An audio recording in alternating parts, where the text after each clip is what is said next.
Good morning, October 29th. I'm going to give you a quick breakdown of my experience at Lake Sonoma this past week. And I'm not going to show any videos just because, yes, I caught fish, but I have a tournament next weekend. So I'm not going to show any techniques or anything of that nature. I'm not going to show me yanking any fish up until after the tournament. I might put a collage together, but I just wanted to give you a quick rundown just in case you're going to get out in the water and you've been wondering what Lake Sonoma has been doing. Past weeks, it's been really tough. Thermocline's been way up there. Fish have been suspended in that 80-foot plus range, and it was just really tough. And what little bit that you did catch, it was dinks, shorts, and they just weren't biting that well. I'm happy to report they are starting to bite out at Lake Sonoma. So if you're headed out there, I would say hit it early. My personal bite, kind of started to decline in that early afternoon, late afternoon. I would say anywhere after 2 p.m. going into that 4:30 span. My bite started to shut down a little bit. I threw a bunch of different techniques at them, but personally, finesse was the best for me. Nothing secret. At the same time, I just kind of want to be low key on my areas just because there is a tournament. And I'm sure you guys understand that. Reaction baits were hit and miss for me. I didn't spend too much time with them, but I did, if I came across some suspended fish, I did throw, jerk baits at them, A-rigs, deep cranks, things of that nature, spy baits, ice jigs. So I did have some mixed results with those techniques. And I believe a lot of them could have been steelheads, lake trout as well. So they are, the trollers are out. I'm sure they're getting them. So if you want to get on some lake trout, they are flopping everywhere right now. And they are 100% lake trout. They're not cats, they're not carp. Positively ID'd them. There's a lot of bait moving in big giant balls, and then they scatter, and even on my 2D I could see some streakers, so they're actively feeding. I just couldn't get them anywhere past that 30-foot zone, and I didn't pick up any trout either. I mainly stuck with bass, kind of a mixed bag, more smallies than largies, but the largies are definitely there. I think the largies are tucked up under the standing timber and cover and brush piles and things of that nature, where the smallies are roaming and feeding. You pulled a smallie up, generally you had a couple come with them, and I believe they're mostly feeding on the gobies out there. It's kind of cool that I found out that Lake Sonoma has gobies in it, and so that's really cool. The bait that's moving though, I don't know. I don't know if they're threadfin. I don't know if they're silver sides. I don't know what type of bait that is, but they are definitely grouped up and moving. The geebs are out, the cormorants. So if you see bird activity, the bait's there, the fish are there. Get on them. It's been really fun this past week. Didn't yank too many up. So when I caught two fish that were of decent size, I just moved on, put a waymark, moved on. And I found about 3 to 5 really good productive areas, and it's going to be my starting point. I'll be out there again this next Thursday, trying to cover more water, trying to eliminate water, and see how it goes for the weekend. So I'm kind of excited. It's the last tourney of the season before the TOC. The TOC will be up at Clear Lake. If you don't know, check out Ross Ingling's, not Facebook, but YouTube channel. It's Clear Lake Guide Service. He gives a weekly report, and if you're heading up that way, it's always good to listen in to see what his experience has been. And then he talks to several people as well, local guide services up there. If you don't know, if you're heading to the Delta, it's always good to check out Steve Cooper in Deep with the Delta. I believe that's his channel. And I don't know these gentlemen. They're local sticks, way better anglers than I am, but they give you some really good tips before you're heading out in the water. And yeah, there's another local channel since I'm plugging. And I've never met this gentleman either. His name is Steve, and it's Steve's Random Stuff. And he's a local club angler, and he goes everywhere from Berryessa to the Delta. Pretty much hits everywhere we do.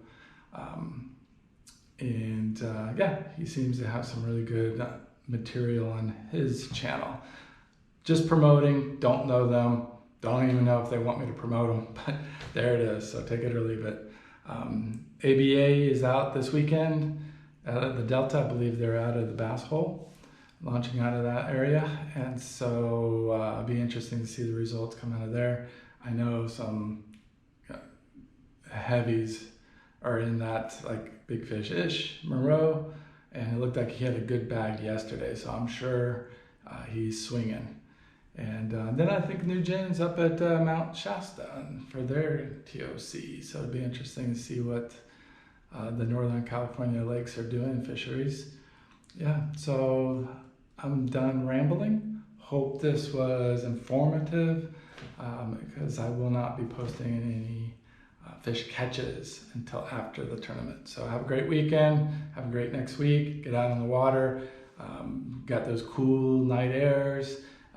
It is still warm during the afternoon, so that the lakes haven't completely turned over yet, but once they do, it's gonna be lights out. And I'm already seeing it. So get out there, whether it's Spring Lake, which I hear from Bob, is fishing a little more tough, but he's still getting bites out there.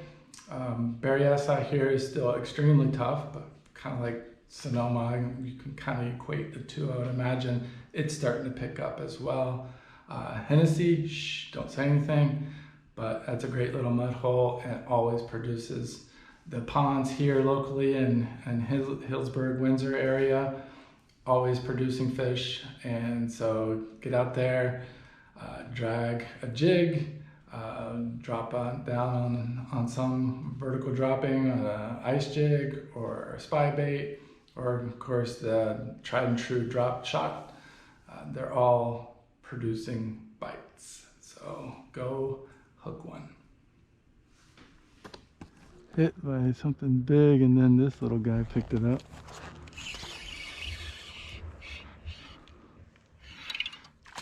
I guess it's not so little. He just didn't know he was hooked. But I got just nailed by something that felt really big. I mean, this isn't small.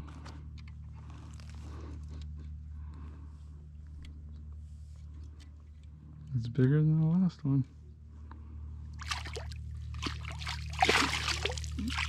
Come here, baby. Come here. Come here. Come here. Don't get off. I know you choked it. That's a good smallie right there.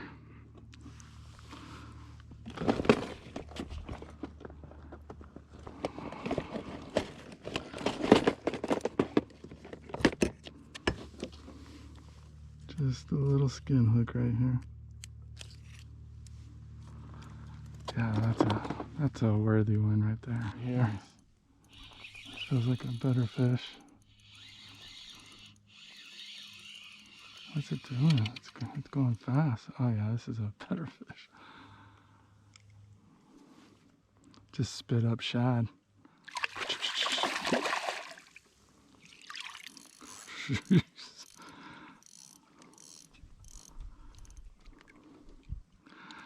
Alright, yeah. I'm probably gonna hit this area.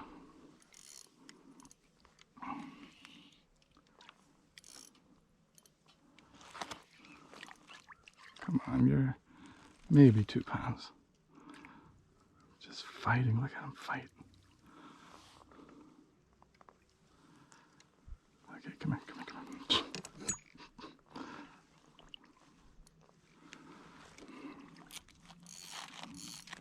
All right, I'll just tire you out.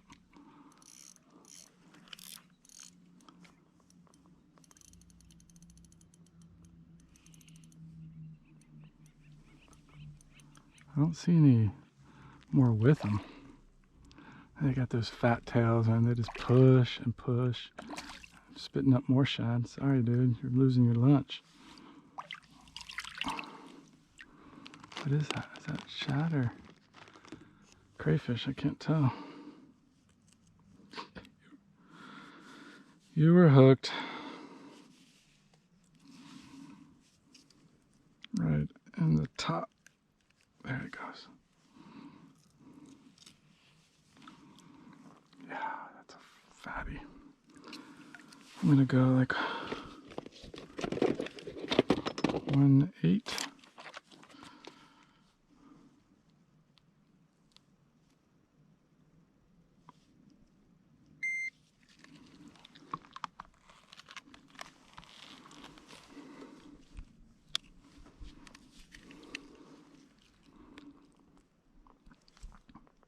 $110.